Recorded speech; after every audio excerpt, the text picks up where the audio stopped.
Hi விவாஸ், நம்ம இன்றைக்கி வெண்டைக்காய் காரக்குழம்பு எப்படி செய்கிறதுன்னு பார்க்க போகிறோம். அதுக்கு தேவையான பொருட்கள், தேவையான அளவு வெண்டைக்காய் நான் ஒரு 1/4 கிலோ போல் எடுத்திருக்கேன்.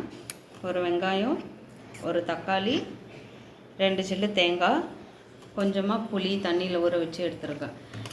இந்த தேங்காயையும் தக்காளியும் மிக்சியில் நல்லா பேஸ்ட்டு மாதிரி அரைச்சிக்கணும். இப்போ நம்ம வெண்டைக்காய் காரக்குழம்பு எப்படி செய்கிறதுன்னு பார்க்கலாம். வெண்டைக்காய் இந்த மாதிரி கட் பண்ணி வச்சுக்கோங்க. ஒரு பல்லு பூண்டு, ஒரு வெங்காயம், கொஞ்சம் கருவேப்பிலை.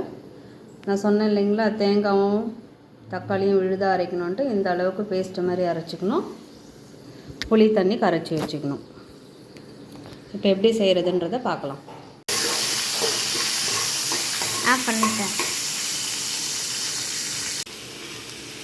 இப்போது வெண்டைக்காவை போட்டுக்கலாம்.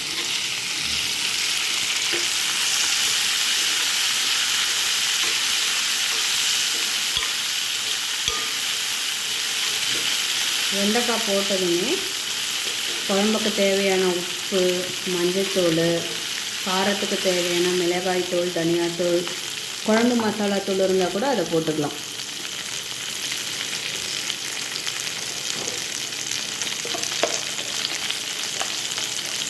இதில் கொஞ்சம் மஞ்சள்தூள்,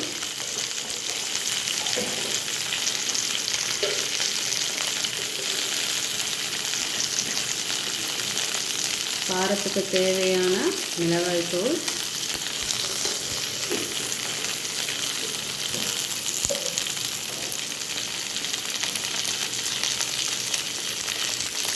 ஒரு ஸ்பூன் தனியாத்தூள்,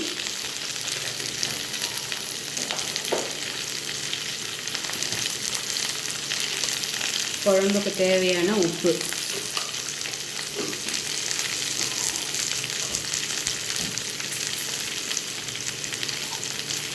போட்டு ஒரு கிண்டிட்டு நம்ம அரைச்சி வச்சுருக்கோம் இல்லைங்களா தேங்காய் தக்காளி பேஸ்ட்டு, அந்த பேஸ்ட்டை இதில் ஊற்றணும்.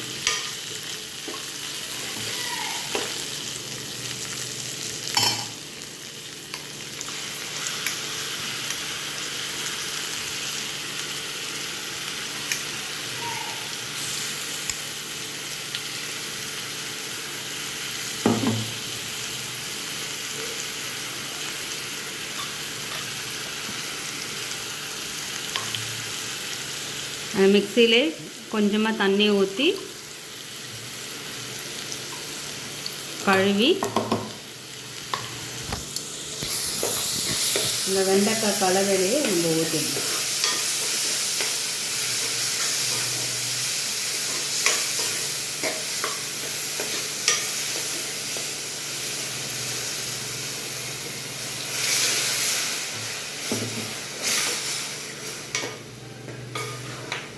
இப்போ நம்ம கரைச்சி வச்சுருக்கோம் இல்லைங்களா புளி தண்ணியும் ஊற்றிடலாம்.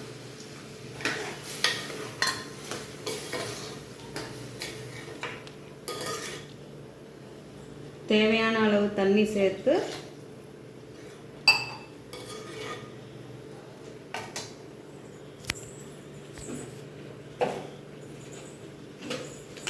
டேஸ்ட்டுக்காக கொஞ்சமாக வெல்லம் இந்த அளவுக்கு இருந்தால் போதும். இல்லை இதை விட கம்மியாக வெல்லம் பிடிக்காதவங்க போட தேவையில்லை. இந்த அளவுக்கு போட்டால் போதும். போட்டு கொதி வந்ததும் குக்கர் மூடி ஒரு 10 நிமிஷம் வெந்தால் வெண்டைக்காய் காரக்குழம்பு ரெடி.